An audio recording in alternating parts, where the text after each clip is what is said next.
Terence Allen Crawford, born September 28, 1987, is an American professional boxer. He has held multiple world championships in three weight classes, including the WBO welterweight title since 2018. Previously held the WBO Ring Magazine and Lineal lightweight titles from 2014 to 2015, and in the unified WBA Super, WBC, IBF, WBO Ring and Lineal lightweight welterweight titles between 2015 and 2017. Terence Allen Crawford. Bud Crawford, lightweight, light welterweight, 5'8", 74-inch reach. He's an American. September 28, 1987, Omaha, Nebraska. He fights orthodox southpaw. He's 31 years old. He has a record of 35 wins. He has 35 fights, 26 of those 35s by knockout. In August 2017, Crawford had a short reign as undisputed lightweight welterweight champion prior to moving up to welterweight. He was the most recent undisputed titleist at light welterweight since Costa Zoo in 2004. Light welterweight is super lightweight. Crawford became the first male boxer to simultaneously hold all four major world titles in boxing: WBA, WBC, IBF, and WBO since Jermaine Taylor in 2005. And is one of the only 7 boxers in history to do so, or male or female together, with Taylor, Bernard Hopkins, 04, Cecilia Breakers, 2014, Ozana Usyk, 2018, Clarissa Shield, 2019, Katie Taylor, 2019. As of 2019, Crawford is ranked as the world's second best active pound for pound by the Ring and a transitional boxing ranking, TBRB, BoxRec, and ESPN. He is also ranked as the world's second best active welterweight by the Ring, BoxRec, and ESPN, the third by the TBRB. Crawford was named Fighter of the Year by the Boxing Writers Association of America in 2014 and by ESPN in 2014 and 2017. Stylistically, Crawford is known for his exceptionally fast hands, punching power, counter-punching ability, and defensive skills, as well as his ability to comfortably switch hit from orthodox to southpaw. Here we go. Time for his purses. His early career. Crawford made his professional debut on March 14, 2008, knocking out Brian Cummins in the first round. He then compiled a record of 19-0 with 15 wins by way of knockout against largely unheralded opposition. Crawford had his first notable bout on the undercard of the second fight between Brandon Rios and Mike Alvarado against former WBO lightweight champion British Prescott. So he fought British Prescott, a former WBO lightweight champion. That's the first world champion Crawford defeated, British Prescott.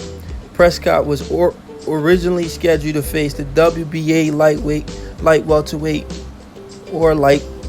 or super lightweight champion Khabib Al-Kaverdi, who withdrew with an injury elbow. Crawford was originally supposed to meet Robert Osabi on the card, but accepted an offer to fill in for Al-Kaverdi on 3 days' notice. He took the fight on 3 days' notice.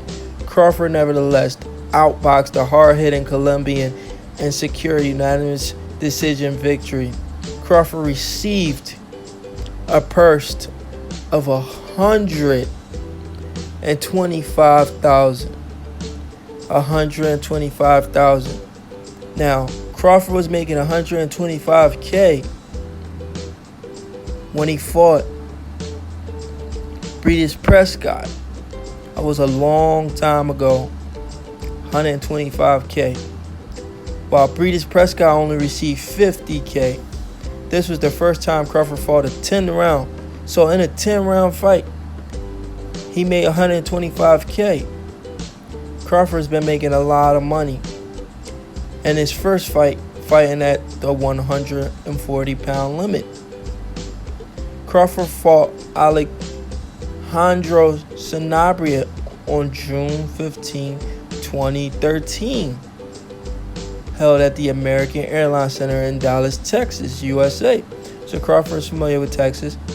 The fight served as an eliminator for the WBO World Lightweight title and was for the vacant WBO NABO Lightweight title.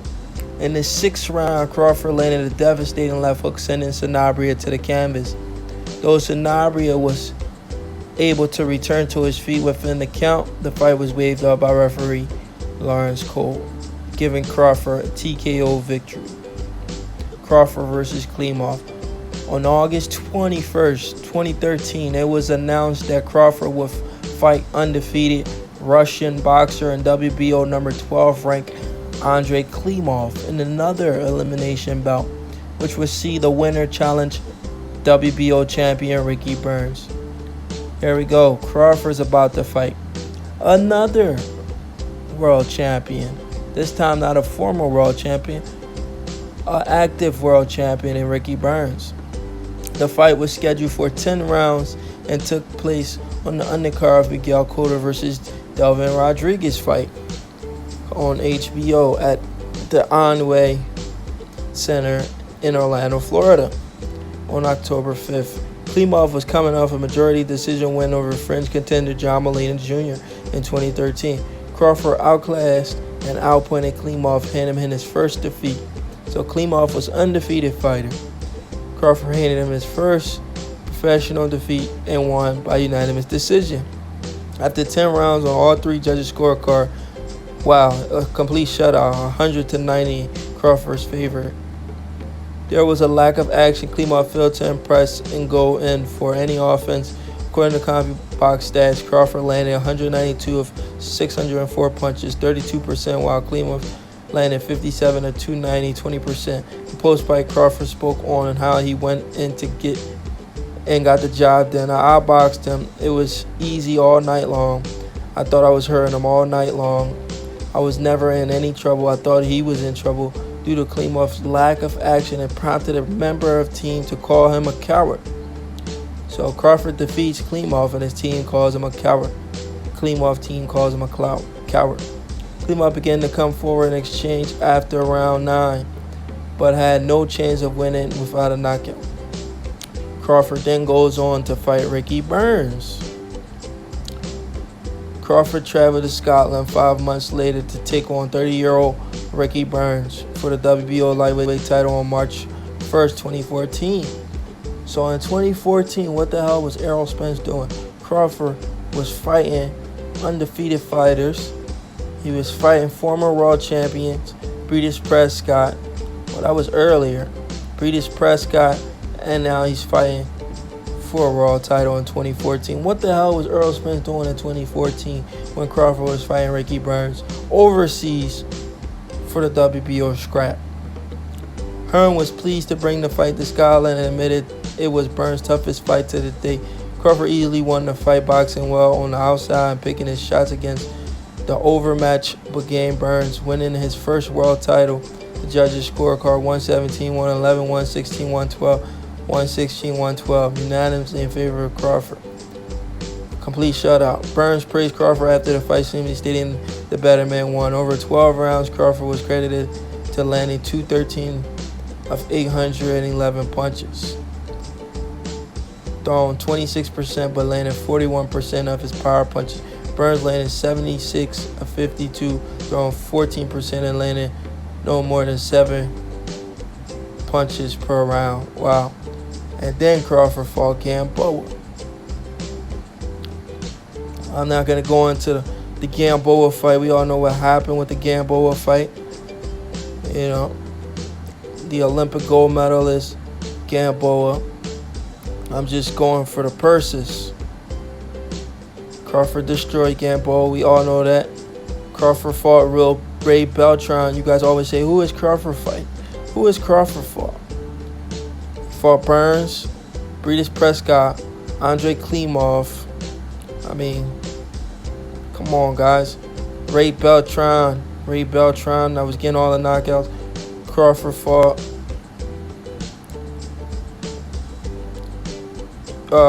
Thomas Delorme. In the Ray Beltran fight, they almost peaked at a million viewers. He fought Thomas Delorme in 2015. So he's fighting all these tough fights. He's like 25, 24 years old. You know, he fought Thomas Delorme on April 18. Delorme that had that tough fight with Jesse Vargas. Crawford completely destroyed him in 6 rounds. Knocked him out, TKO victory against Delorme. The fight, and Crawford has no popularity, but the fight averaged over 1 million viewers on HBO, right? When you listen to these Errol Spence fanboys, you think these guys know what they're talking about. Crawford versus Gene and Hank Lundy. Crawford defeated Theory Gene. We already know that.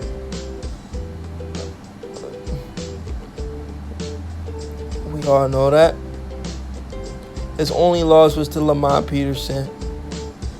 But Crawford defeated Theory Gene. He wanted the Pacquiao fight. He told Bob Arum he was ready. Pacquiao didn't want the fight. He ended up fighting Hank Lundy. He defeated Hank Lundy by knockout.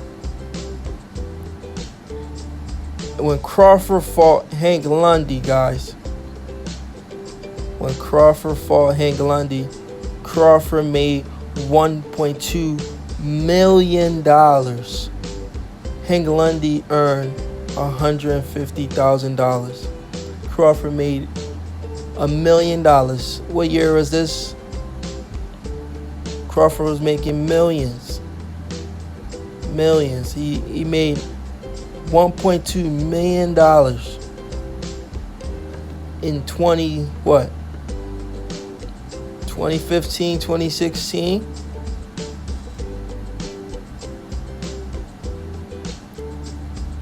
And he fought a guy in Hank Lundy.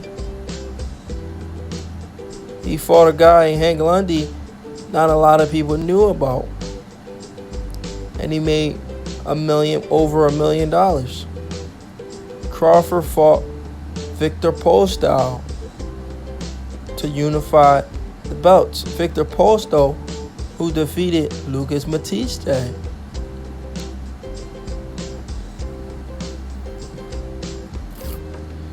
I mean,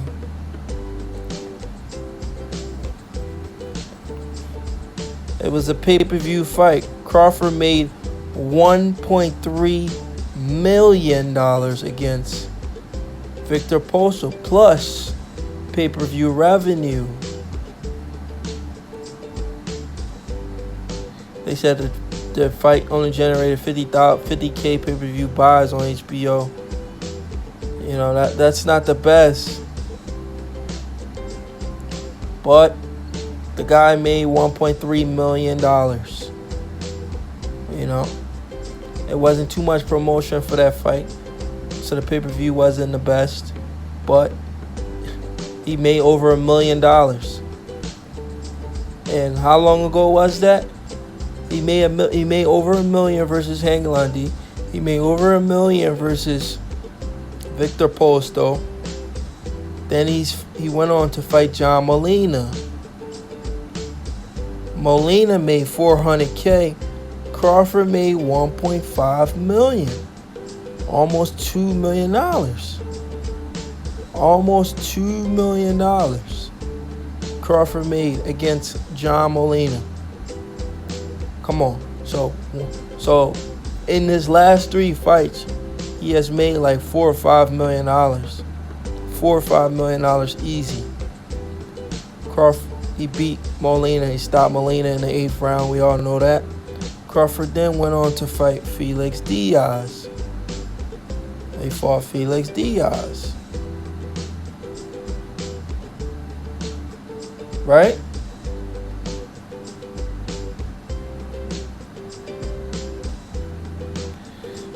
Crawford went on to fight Felix Diaz, and he punished Felix Diaz. He beat Felix Diaz. Right? And the fight peaked over 1 million views. Here we go again. Crawford is a draw. The fight peaked over 1 million views. They're not really showing the purse for this fight, but he made well over $1 million for this fight as well. So in like 3-4 fights, Crawford has made like $6 to $7 million. So he's been making really good money. He's a multi-millionaire now. He's a multi-millionaire when he was fighting Felix Diaz. Then he went on to fight Julius Indongo. Julius Indongo.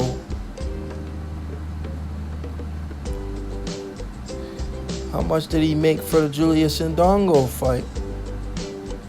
Both fighters paid. That's Bernard Hopkins and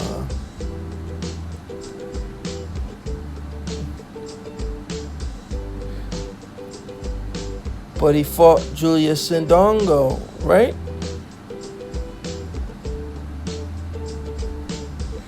He fought Julius Indongo and knocked out Julius Indongo. It's not really showing his purse for the Julius Indongo fight, but I'm 100% sure in the Julius Indongo fight, he made close to $2 million or more. You know, $2 million or more. Crawford called out Keith Thurman after he beat Julius Indongo. And on October 26, 2017, Crawford officially vacated his WBO title, move up to welterweight division. The WBO announced Crawford as the mandatory challenger title holder to Jeff Horn, to their title holder Jeff Horn. Crawford fought Jeff Horn.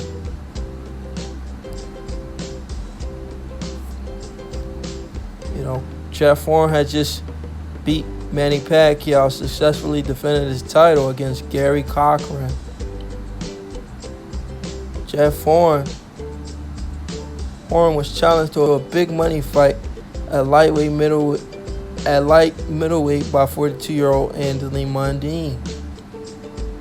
But instead he fought Crawford. Horn admitted interest in the fight, where he would be seeing a purse around $2 million, with his trainer Glenn Rushton also very interested in the Mundine fight.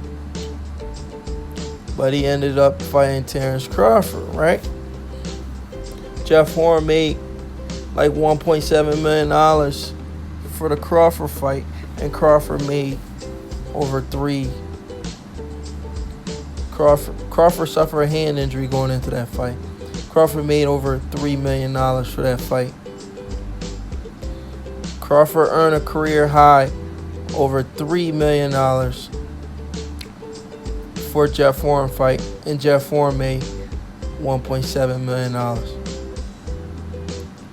So all these fights we're naming, Crawford has, since he's been pro, he's made at least close to $10 million already going into the Horn fight. He's a millionaire. He's a multi-millionaire going into the Horn fight. He has made close to $10 million already going into the Horn fight. Crawford versus Benavidez. Crawford's first defense of the WBO title slated to take place on August 13, 2018. He fought Jose Benavidez. He knocked him out in the 12th round. We all know that. Crawford earned $3.6 million, almost $4 million for Jose Benavidez. Unfreaking believable. He earned almost $4 million for Jose Benavidez. Jose Benavidez made $500K. And they peaked at 2.245 million viewers on ESPN. Crawford is a huge draw. Crawford then went on to fight Amir Khan, right? He fought Amir Khan.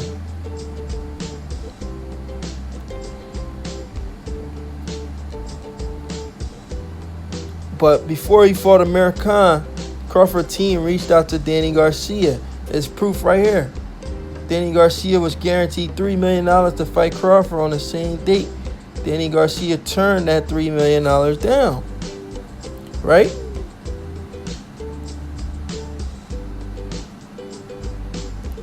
He turned that fight down. Right? So he went on to fight Amir Khan. And we all know in that fight, Crawford made. Amir Khan was guaranteed to make $5 million in that fight.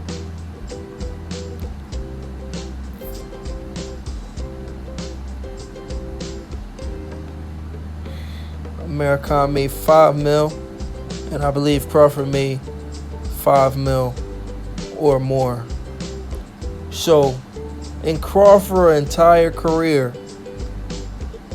leading up to Amir Khan fight, after the Amir Khan fight, Crawford has racked in 15, damn near $16 million in his entire career. But yet he's not making good money with Top Rank. He has racked in $15 to $16 million with Top Rank, leading up to the Amir Khan fight and after the Amir Khan fight. I rest my case. Crawford has been making a hell of a lot of money compared to Errol Spence Jr. Errol Spence Jr. biggest payday was against Mikey Garcia. His next big payday will be Sean Porter. So he's only had 2 fights. Well, he's about to have 2 fights where he had over $1 million. We'll do Errol Spence next and see who's really bringing in the change. I remember when Crawford ran into Errol Spence Jr., he said Errol Spence wanted to bet $100K. Crawford says, no, you're making money, right? Let's bet $1 million. And Errol Spence says, easy. We'll see. They bet $1 million. When that fight happened, when Crawford defeats Errol Spence better be a man of his word and pay that $1 million.